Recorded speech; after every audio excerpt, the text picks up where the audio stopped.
Okay, so in this video, I want to go over the U.S. Constitution and just talk about the structure of it and how it functions so that as we discuss the Constitution in future lessons in U.S. history, we have a little bit of a basic understanding of it. So this is for topic 3.9, which is the Constitution. If you look at your note sheets for topic 3.9, you'll see that it emphasizes that the framers created a dynamic and powerful government, but they purposefully separated the powers of government so that the power couldn't be concentrated all in one place, right? So this is through separation of powers, which is that separation between the three branches of government. And this is also accomplished through the establishment of the system of federalism, which is the dividing of power between the vertical levels of government. So like national, state, and local.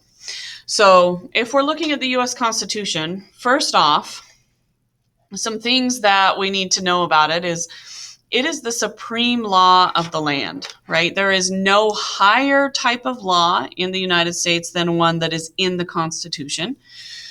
So if we think of a hierarchy, the Constitution is at the very top, right? Most supreme law of the land.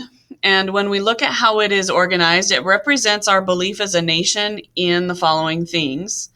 That the power of government comes from the people, that the power of government is limited. And that is exactly what the Constitution does, is it puts limits on government, or it creates boundaries. It's ordered and organized, and that we have a structured government. And throughout this, we can see a commitment to representative democracy. So our representatives are elected by the people, and so that goes along with this first bullet point. So it's written over the course of a summer in 1787. What is interesting about this Constitution is it is not long. It is 7,000 words total.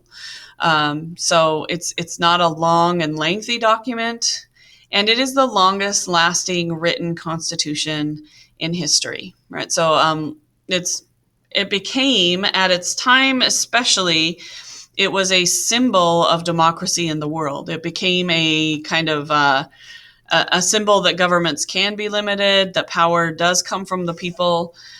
So it was quite a revolutionary document when it was made.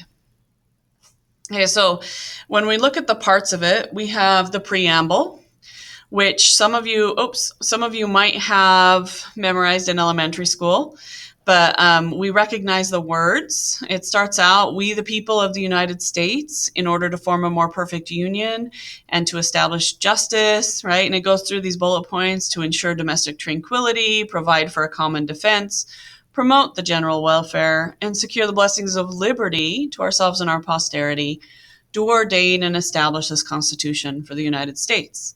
So the preamble gives us the reasons for the document and the purpose of the Constitution.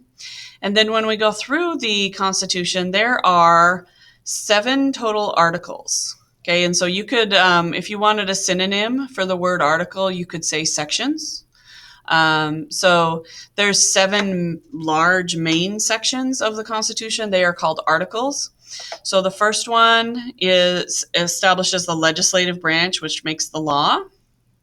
And there are 10 sections within this article. This is the longest article in the Constitution, and it goes through defining what the House of Representatives and the Senate is, qualifications, how they're elected, the rules of order.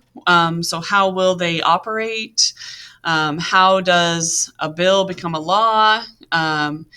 Gives the named powers of Congress, and then powers denied to Congress, and then also powers that are denied to the states. So things like treaty making.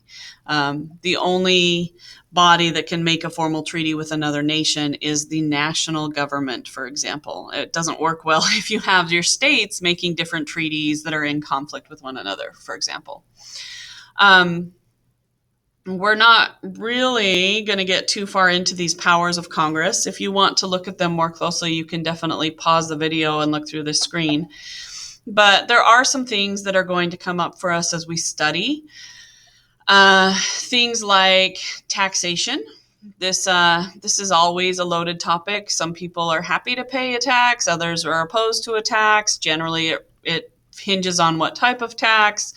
So taxation, there's a lot of issues we will study over this, and also foreign and interstate trade. How does our nation engage in business with other nations, and then how do the states engage in business with each other? And the U.S. Congress was given the power to regulate that. So from this position, there are a lot of laws that have been made under the auspices of regulating interstate trade, for example. So this will come up. Congress can declare war. So there's a lot of different things that are written into the Constitution for Congress to carry out. Okay, the second article is the executive branch, which is our president. This one is not as long as Article 1, but it does lay out the qualifications and the powers and duties. And then if you have a president that the people are opposed to, how would you go about removing them? And this was a fear that these framers had, because they had just, engaged in war with King George, a monarch that could not be removed from the throne. So their fear with appointing an executive is, what if this person overreaches their power? How do we remove them? So they did write into the Constitution a method for that. Okay, if we're looking at what the president can do, the president can sign bills into law. So this is part of the process of making bills a law. Congress passes the bill, and then it has to go to the president's desk. It does not become a law until the president signs it. So we have a picture of one of these signings from, probably about 2002, with President Bush signing a bill of Congress into law. The president can also veto a law. The president is the commander-in-chief of the U.S. Armed Forces. So his or her orders are, they're the ultimate. The president may not declare war, but they can ask Congress to declare war. So there's a lot of things here that presidents can do. What we will see most come up for us in our study of U.S. history has to do with treaties, and then also this veto power of the law. Okay, the judicial branch.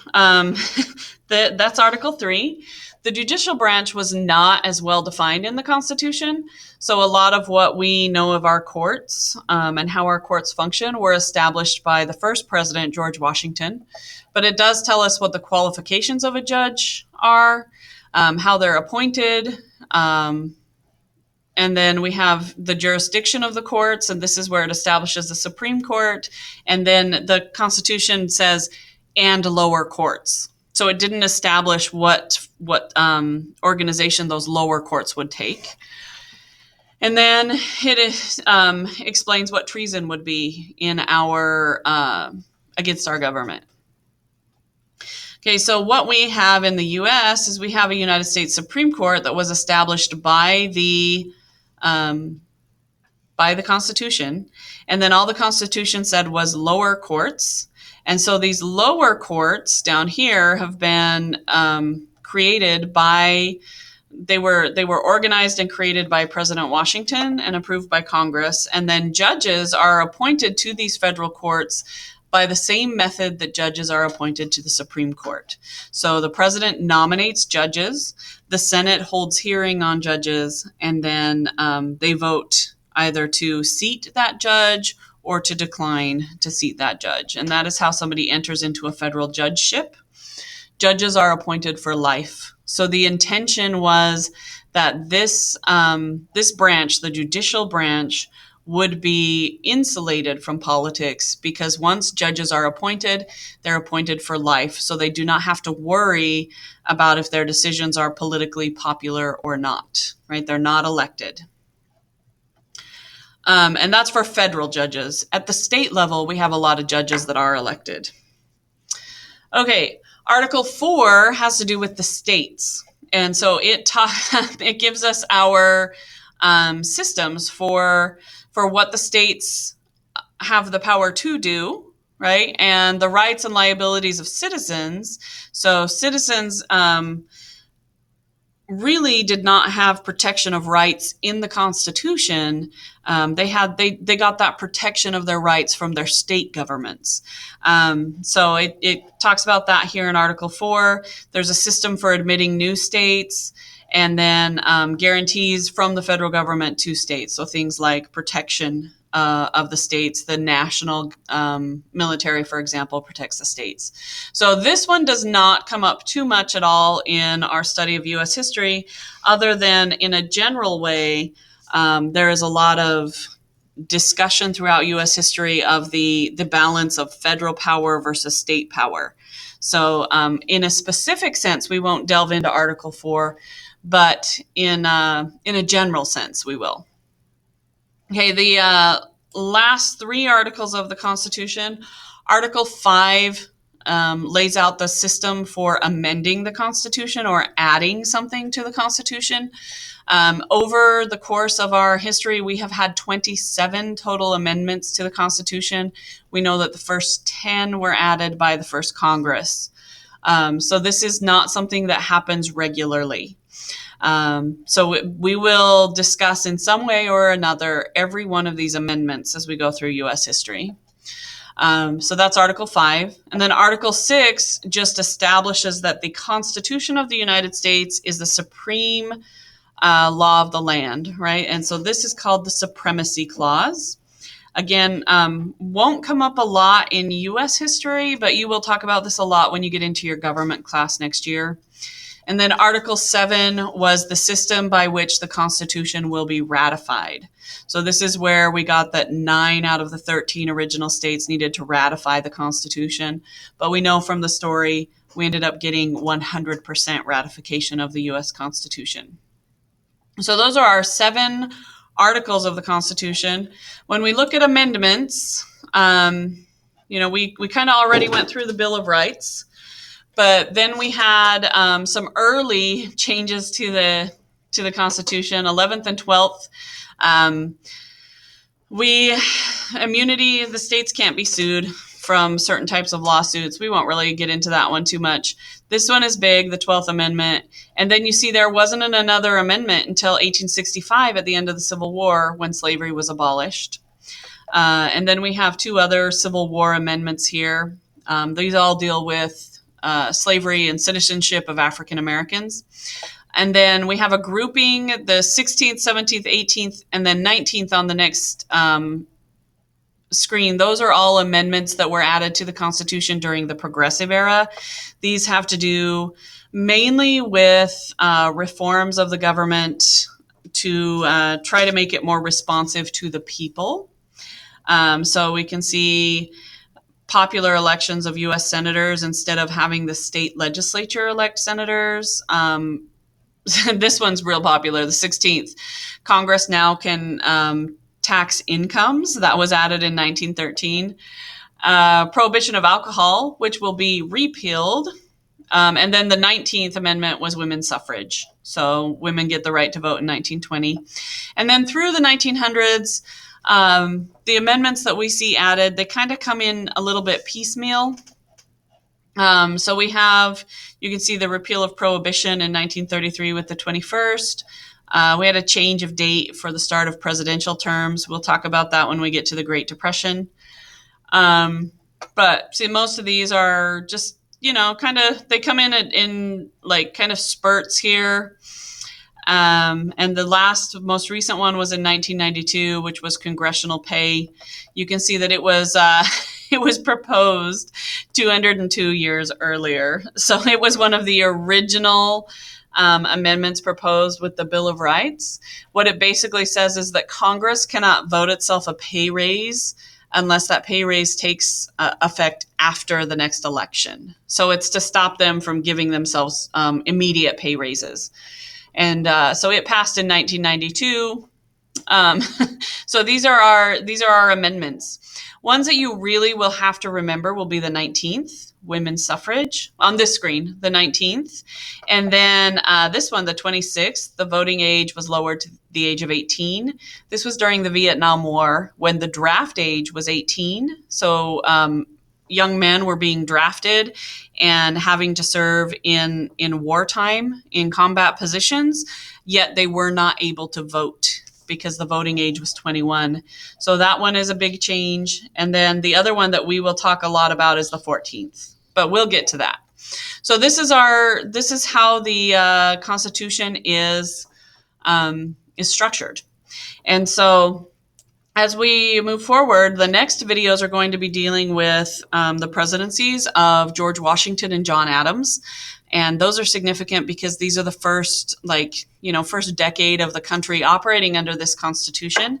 And so everything is new, and there will be a lot of tests to the Constitution to see if it really works. So that's where we are going with this. So for this topic, you want to understand specifically separation of powers and federalism, but you also want to have a broad sense of what the different powers of the different branches of government are, so that as we study future constitutional conflicts, you have that background you need to understand what's going on in those. So happy studying, APUSH. I will see you in the next video.